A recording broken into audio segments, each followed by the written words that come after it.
Poverty as a challenge. इसमें chapter के नाम में लिखा है आपको कि poverty as a challenge. Poverty का मतलब होता है गरीबी, ठीक है। अब ये हमारे देश के लिए एक चैलेंज कैसे है, ये हम इस चैप्टर में पढ़ेंगे। अब सबसे पहले पावर्टी कहते किसे हैं। पावर्टी ऐसे तो हम ये बोलेंगे कि जो इंसान अपनी बेसिक नीड्स को भी पूरा नहीं कर पाता। बेसिक नीड्स कौन सी होती हैं? क्लोथ, शेल्टर, वाटर, सैनिटेशन, ये सब। अगर कोई इंसान अपनी ये ज़रूरतें भी नहीं पूरी कर पाता तो हम उस इंसान को गरीब कहते हैं। जो इंसान लैंडलेस है, अनएम्प्लॉयड है, जिनका फैमिली साइज़ बहुत बड़ा है, जो इलिटरेट है यानी पढ़ा लिखा नहीं है, जिसकी हेल्थ बहुत ख़राब रहती है, या जिसके जो बच्चे हैं वो लेबर का काम करते हैं, वो जो हेल्पलेस है बिल्कुल, उन्हें हम पुअर पीपल या उन्हें हम पुअर पीपल बोलेंगे। As seen by social scientist. पहले समय में जब हमें ये चेक करना होता था कि कोई इंसान गरीब है या नहीं है, तो हम उसकी इनकम और कंजम्पशन लेवल को चेक करते थे। लेकिन जो सोशल साइंटिस्ट थे उन्होंने ये बताया कि खाली इनकम और कंजम्पशन लेवल को ही चेक करके हम ये नहीं बता पाएंगे कि कोई इंसान गरीब है या नहीं है। उसके लिए हमें और सारी चीज़ें चेक करनी पड़ेंगी, जैसे illiteracy, lack of access health care. Illiteracy का मतलब होता है जो पढ़े लिखे ना हो।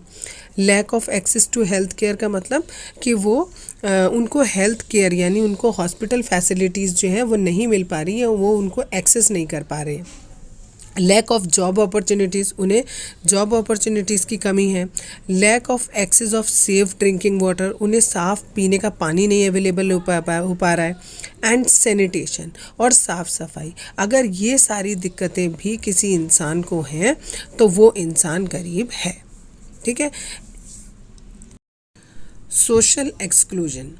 जो सोशल साइंटिस्ट थे उन्होंने जो पावर्टी की डेफिनेशन दी उसके अकॉर्डिंग दो कंसेप्ट सामने आए। First is social exclusion and second is vulnerability. Social exclusion का मतलब होता है कि कोई एक पर्टिकुलर इंडिविजुअल या कुछ लोगों का ग्रुप जिसको वो सारी फैसिलिटीज़, बेनिफिट्स या अपॉर्चुनिटीज़ नहीं मिल पा रही हैं जो कि बाकी लोगों को मिल पा रही हैं, ऐसे लोगों का जो ग्रुप था या वो जो इंडिविजुअल था उसको हम कहेंगे कि इन्होंने सोशली एक्सक्लूड कर दिया। फॉर एग्जाम्पल जैसे कास्ट सिस्टम होता है। वल्नरेबिलिटी, इससे पहले वाले टॉपिक में हमने देखा था सोशल एक्सक्लूजन, अब हम देखेंगे वल्नरेबिलिटी। एक ऐसा ग्रुप जिनके किसी प्रॉब्लम में फंसे रहने के चांसेस बहुत ज़्यादा होते हैं, उन्हें हम वल्नरेबल ग्रुप कहते हैं। जैसा कि बुक में एक स्टोरी भी दी हुई है, उस स्टोरी में हमने पढ़ा था कि रामचरण के छोटे बच्चे ज़्यादा वल्नरेबल हैं एज़ कम्पेयर टू बड़े बच्चे, क्योंकि अगर ज़रूरत पड़ी तो जो बड़े बच्चे हैं वो तो काम करके कमा के खा लेंगे, लेकिन जो छोटे बच्चे हैं या जो घर की औरतें हैं वो वल्नरेबल ज़्यादा हैं, क्योंकि वो अपने आप कमा कर खा नहीं पाएंगे। Poverty line. पावर्टी लाइन एक ऐसी इमेजिनरी लाइन है जिसके द्वारा हम ये देखते हैं कि जिसके द्वारा हम या कोई कंट्री ये देखती है कि पावर्टी कितनी है। It is a measure which is based on income and consumption level, यानी किसी इंसान की कितनी इनकम है और वो कितना कंज्यूम कर रहा है, उसको इस पर डिपेंड करेगा कि पावर्टी लाइन कितनी है। पीपल को गरीब कहेंगे यदि उसकी इनकम या कंजम्पशन लेवल एक मिनिमम लेवल से कम हो तो हम उसको कहेंगे, ठीक है। तो हम उसे, और ये जो मिनिमम लेवल होता है इसे हम पावर्टी लाइन कहते हैं। पावर्टी लाइन अलग अलग टाइम और जगह के हिसाब से अलग अलग होती है। जैसे अगर हम यूनाइटेड स्टेट की बात करें तो वो एक डेवलप्ड कंट्री है। वहाँ पर जिस इंसान के पास अपनी कार नहीं है वो गरीब है, लेकिन इंडिया में कार होना अभी भी एक लग्जरी माना जाता है। इंडिया में पावर्टी लाइन कैलकुलेट करने की रिस्पॉन्सिबिलिटी NSSO की होती है। NSSO की फुल फॉर्म है नेशनल सैंपल सर्वे ऑर्गेनाइजेशन।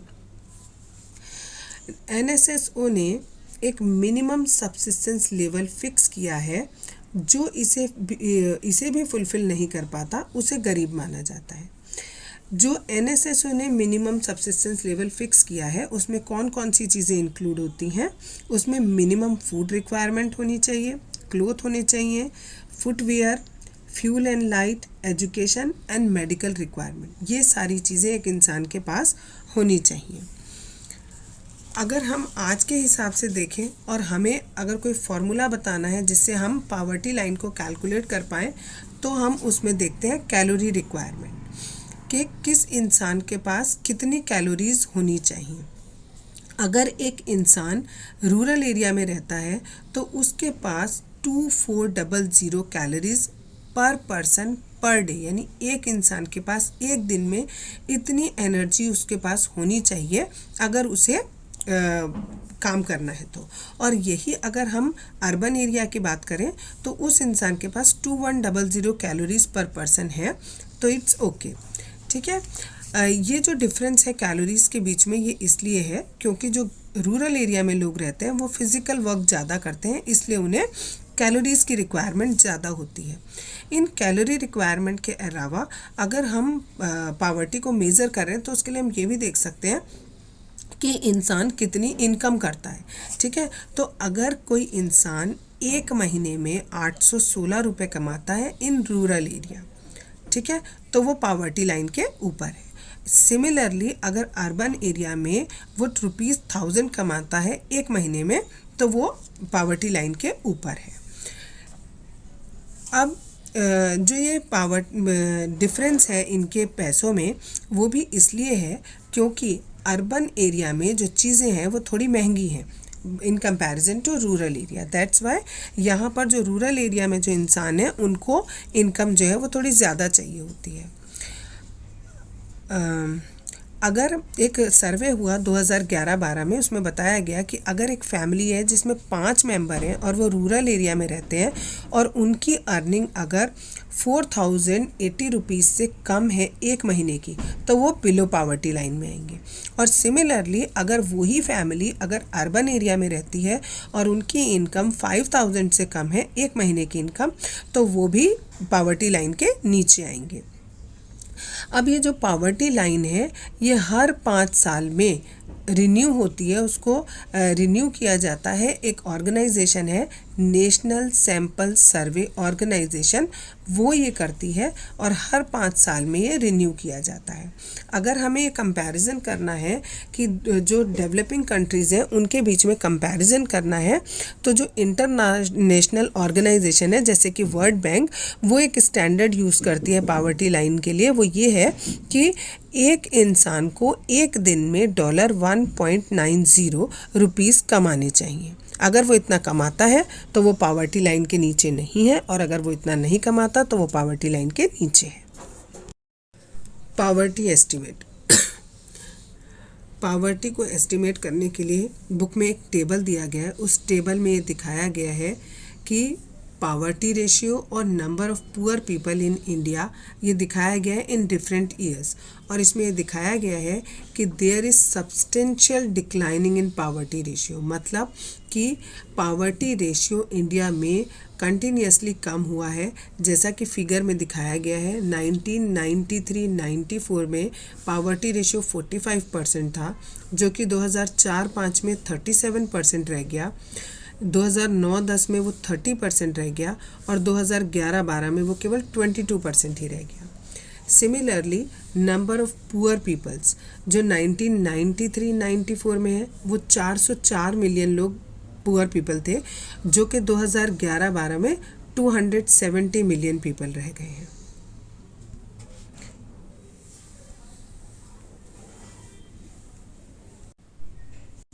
अगर यही ट्रेंड चलता रहा तो आगे के कुछ सालों में जो पावर्टी है वो 20% से भी कम हो जाएगी।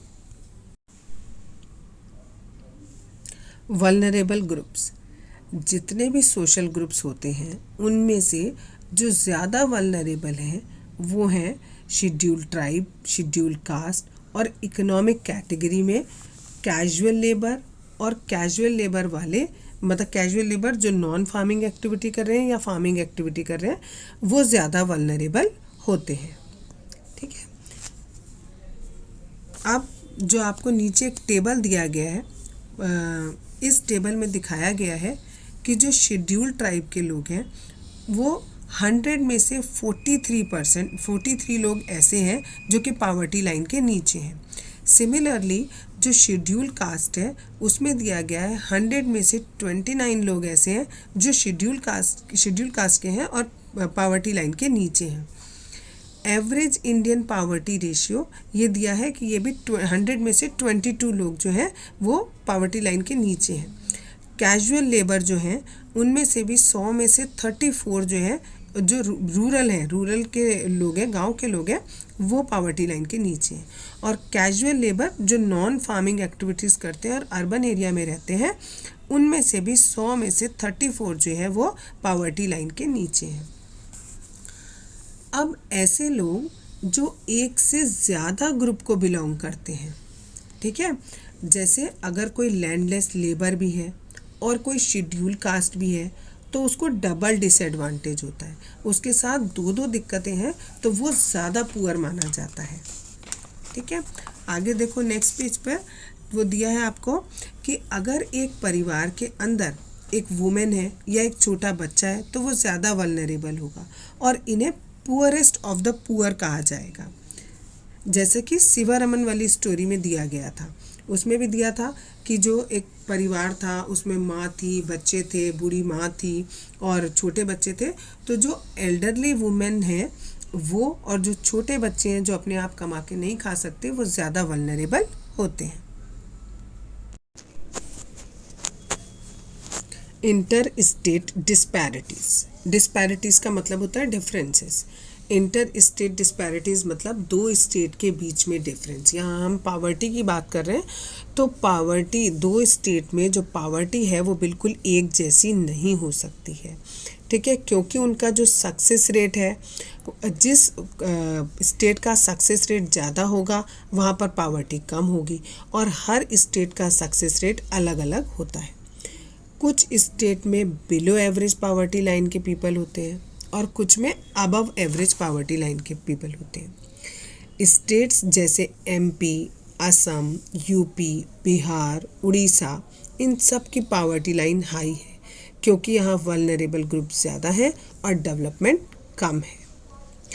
बिहार और उड़ीसा ये दो जगह अभी भी पुअरेस्ट स्टेट मानी जाती हैं क्योंकि इनका जो पावर्टी रेशियो है वो 33.7% बिहार का है और उड़ीसा का 32.6% है।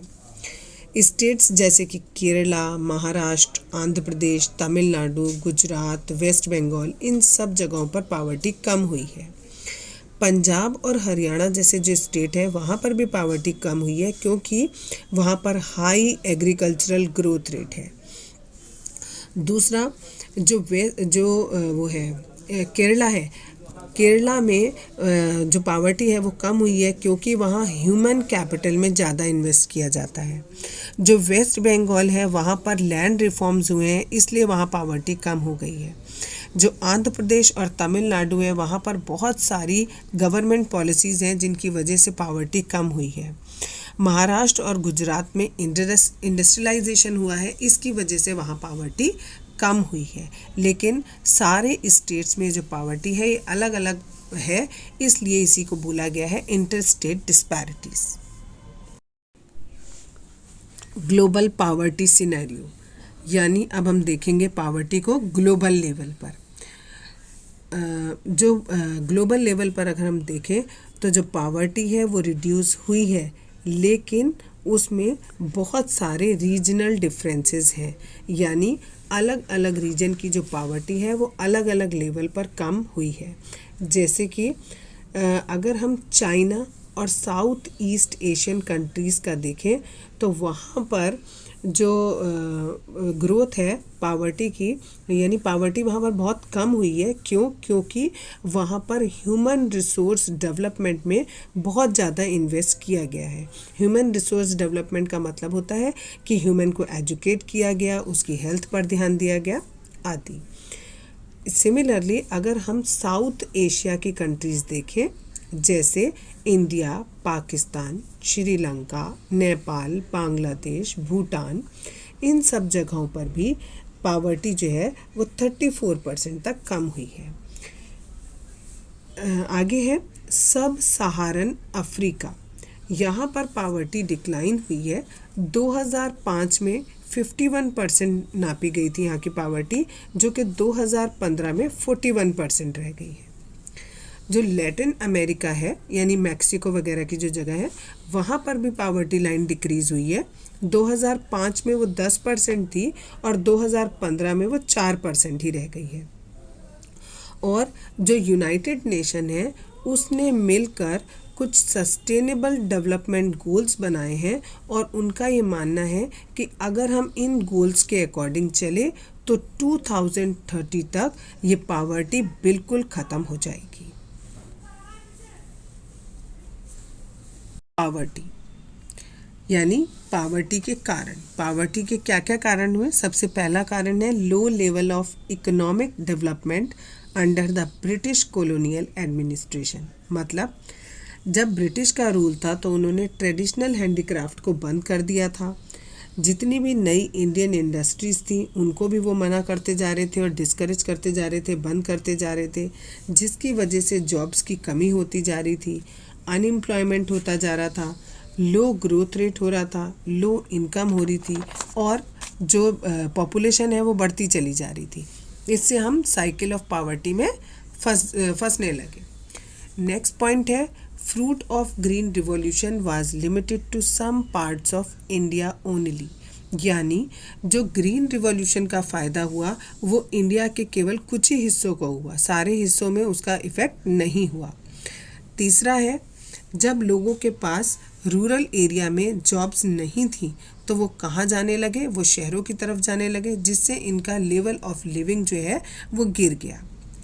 नेक्स्ट पॉइंट है huge income inequalities is the another reason of poverty. यानी लोगों की जो इनकम थी उसमें इनइक्वालिटी थी। कुछ लोग बहुत ज़्यादा कमा रहे थे, कुछ लोग बहुत कम कमा पा रहे थे। इस इनइक्वालिटी की वजह से भी पावर्टी बढ़ती जा रही थी। क्योंकि और ये हुआ था किस वजह से, क्योंकि फेलियर ऑफ लैंड रिफॉर्म्स, जो लैंड रिफॉर्म्स किए गए थे उनकी वजह से इनइक्वालिटी आई थी और लैक ऑफ लैंड रिसोर्सेज। कई किसान ऐसे थे जिनके पास अपनी ज़मीन नहीं थी तो इसलिए उनकी इनकम कम थी और इसी की वजह से पावर्टी भी हुई। लास्ट पॉइंट है socio culture and economic factor. किसी सोशल ऑब्लिगेशन या रिलीजियस सेरेमनी को करने के लिए गरीब इंसान भी बहुत सा पैसा खर्च करना चाहता था। जैसे अगर सपोज़ उसे दहेज देना है या उसे कोई इनके घर पे कोई मर गया उसके लिए उसे तेरहवीं करनी है तो उसके लिए भी उसे खर्चा करना होता था। और अगर उसके पास पैसा नहीं होता था तो उसे किसी से उधार लेना होता था। तो उस उधार को एक बार लेने के बाद वो धीरे धीरे करके उस उधार के जाल में फंस जाता है और उससे निकल नहीं पाता और वो इंसान गरीब हो जाता है। एंटी पावर्टी मेजर्स, यानी इस पावर्टी को हटाने के लिए हम क्या क्या ऑब्जेक्टिव्स लाएंगे, क्या क्या स्ट्रैटेजीज लाएंगे। इसके लिए 2 तरीके के प्लान बनाए गए। पहला प्रमोशन ऑफ इकोनॉमिक ग्रोथ और दूसरा टारगेटेड एंटी पावर्टी प्रोग्राम्स। जो प्रमोशन ऑफ इकोनॉमिक ग्रोथ है ये लोगों को अपॉर्चुनिटीज़ देता है और प्रोवाइड कराता है resources needed to invest in human development. यानी ये लोगों को कहता है कि भाई ह्यूमन डेवलपमेंट पर फोकस करो, यानी उस चीज़ पर पैसा लगाओ जिससे ह्यूमन का डेवलपमेंट हो। जैसे कि एजुकेशन, ये बच्चों को कहता है, लोगों को कहता है कि अपनी लड़कियों को, बच्चों को स्कूल भेजो जिससे कि वो पढ़ लिख सकें और उनकी इकोनॉमिक ग्रोथ हो सके। लेकिन खाली इतना ही काफ़ी नहीं है इनके लिए, इसके लिए इन्हें दूसरे प्रोग्राम की भी ज़रूरत पड़ी, इसलिए बनाए गए टारगेटेड एंटी पावर्टी प्रोग्राम्स। अब ये anti poverty measures suggested by the government, जो गवर्नमेंट ने सजेस्ट किए वो कौन कौन से थे, उनमें से 5-6 नाम हैं। पहला है Mahatma Gandhi national rural employment guarantee act, इसे मनरेगा भी कहा जाता है। ये 2005 में शुरू हुआ था। इसका एम था प्रोवाइड कराना 100 days of wage employment to every household registered in rural area, यानी गांव के एरिया में जिस घर ने भी रजिस्टर किया हुआ था उसे 100 डेज़ का वेज एम्प्लॉयमेंट प्रोवाइड कराना, ये इस मेज़र का मकसद था। ये ऑल्सो प्रोवाइड करा रहा था सस्टेनेबल डेवलपमेंट। जब कभी ड्रॉट, डिफॉरेस्टेशन या सॉइल इरोजन हो जाता था तब 1/3 of propose jobs were reserve for women, इसने 1/3 जॉब्स भी रिजर्व कराई वुमेन के लिए। अब नेक्स्ट है प्राइम मिनिस्टर रोजगार योजना। ये योजना 1993 में स्टार्ट हुई। इसका एम था लोगों को सेल्फ एम्प्लॉयमेंट अपॉर्चुनिटीज़ प्रोवाइड कराना। जो कि पढ़े लिखे लोग थे गांव के लेकिन अनएम्प्लॉयड थे, उनको ये बोला गया कि वो अपने स्मॉल बिजनेसेस और इंडस्ट्री शुरू करें। ठीक है, उसके लिए गवर्नमेंट उन्हें मतलब लोन दे देगी। नेक्स्ट है तीसरा स्वर्ण जयंती ग्राम स्वरोजगार योजना। ये शुरू हुआ 1999 में। इसका एम था कि ये जो पुअर फैमिलीज़ हैं उन्हें अबव पावर्टी लाइन लेके आए by organising self help group, जिससे एक सेल्फ हेल्प ग्रुप बनाए गए। और ये सेल्फ हेल्प ग्रुप क्या करते थे, ये गांव के ही कुछ लोगों का ग्रुप होता था, जिनमें से जिस किसी इंसान को पैसे की ज़रूरत होती थी ये उस समय उसे लोन, बैंक से लोन दिला दिया करते थे या गवर्नमेंट की चीज़ों में सब्सिडी दिला दिया करते थे। नेक्स्ट है प्रधानमंत्री ग्राम उदय योजना। ये ईयर 2000 में शुरू हुई। इसका एम था central assistant to the state for basic services such as primary health, primary education, rural shelter, rural drinking water and rural electrification. इन सारी चीज़ों में ये मदद करता था, लोगों को प्राइमरी हेल्थ दिलाता था, मतलब उनको अगर एजुकेशन मिलनी है तो वो रूरल शेल्टर या अच्छा साफ़ पीने का पानी या उन्हें बिजली मिले, तो ये सब चीज़ें उनको प्रोवाइड कराता था। लास्ट है अंत्योदय अन्न योजना। इसके बारे में हम अगले चैप्टर में पढ़ेंगे। The challenges ahead. भले ही इंडिया में जो पावर्टी है वो कम हुई है, लेकिन अभी भी पावर्टी जो है वो हमारी इंडिया के लिए एक बहुत बड़ा चैलेंज बनी हुई है। रूरल और अर्बन एरिया में पावर्टी कम हुई है लेकिन उसमें बहुत ज़्यादा डिस्पैरिटीज़ हैं। कुछ इकोनॉमिक और सोशल ग्रुप्स जो हैं वो ज़्यादा वल्नरेबल हैं पावर्टी के।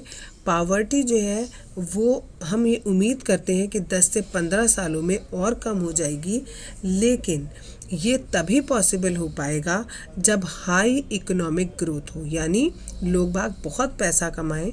Increase stress on universal free elementary education, यानी जो एलिमेंट्री एजुकेशन यानी क्लास 5 तक की जो एजुकेशन है उसको फ्री किया जाए, यानी उस पर जोर दिया जाए कि वो सबको ही करें। डिक्लाइनिंग पॉपुलेशन ग्रोथ, जो पॉपुलेशन की ग्रोथ है उसे कम किया जाए। इंक्रीजिंग एम्पावरमेंट ऑफ वुमेन, यानी वुमेन की पावर को इंक्रीज़ किया जाए। And economically weaker section of society, और जो वीकर सेक्शन है सोसाइटी का इकोनॉमिकली उसको एम्पावर किया जाए में, यानी उनको बढ़ावा दिया जाए, तभी ये सारे पावर्टी जो है वो कम हो सकती है। तो ये 4-5 चैलेंजेस हैं हमारे आगे।